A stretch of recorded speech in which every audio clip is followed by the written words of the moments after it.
Bonjour, je suis Valérie, guide conférencière sur le bassin d'Arcachon et membre de l'association des guides de Nouvelle-Aquitaine.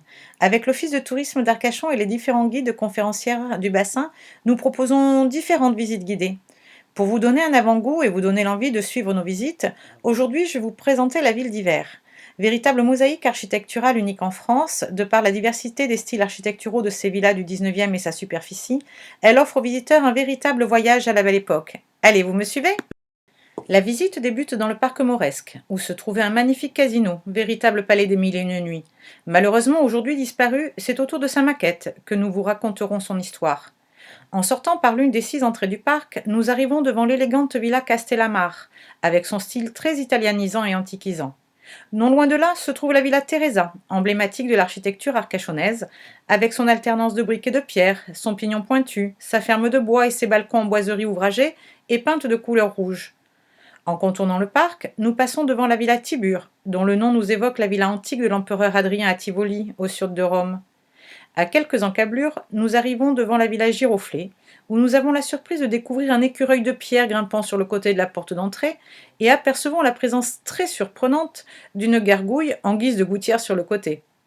Toujours en contournant le parc, la Villa Toledo nous donne l'impression de nous retrouver dans la province espagnole par le magnifique travail de dentelle de bois, avec un escalier aussi époustouflant que trompeur. Et oui, contrairement à ce que nos yeux nous renvoient comme image, l'escalier ne tourne pas, il est bien droit. C'est un très bel effet d'optique. Saluons là la virtuosité des artisans qui ont imaginé ce trompe-l'œil.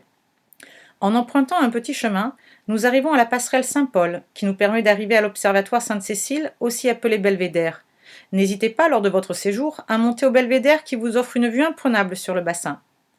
En continuant à travers les rues étroites et sinueuses qui règnent en ville d'Hiver, nous arrivons devant la villa Alexandre Dumas, avec la reproduction de la tête de la Marianne du départ des volontaires, dont l'original se trouve sur l'Arc de Triomphe de Paris. En poursuivant, changement de style, avec la villa Brémontier, qui ressemble à un petit château, avec sa tour et ses moellons grossièrement équarris. Juste en face, nous découvrons la villa Marguerite, avec ses boiseries bleu pastel. Elle garde le souvenir de la présence du jeune Claude Debussy, avant qu'il devienne le grand compositeur que nous connaissons. À quelques mètres se trouve la surprenante villa Faust. Regardez en haut du pignon, un masque de pierre surveille les passants. Mais qui est-ce? Et au-dessus du porche d'entrée, Faust est écrit en lettres de feu. Eh ben, nous voilà plongés en pleine période romantique et l'opéra de Charles Gounod.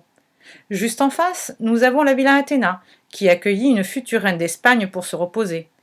Non loin de là encore, en façade arrière, nous retrouvons l'ancien chalet Eugénie, avant qu'il ne soit transformé dès les années 1870 en villa Glenstrae. Et juste en face, nous avons la villa Peyronnet, où vint se reposer l'une des filles de la jeune reine Victoria. Comme vous avez pu le remarquer, la ville d'Hiver est pleine de surprises architecturales et de petites anecdotes. N'hésitez pas, lors de votre prochain séjour, à suivre une visite de la ville d'Hiver. À bientôt, bonne journée!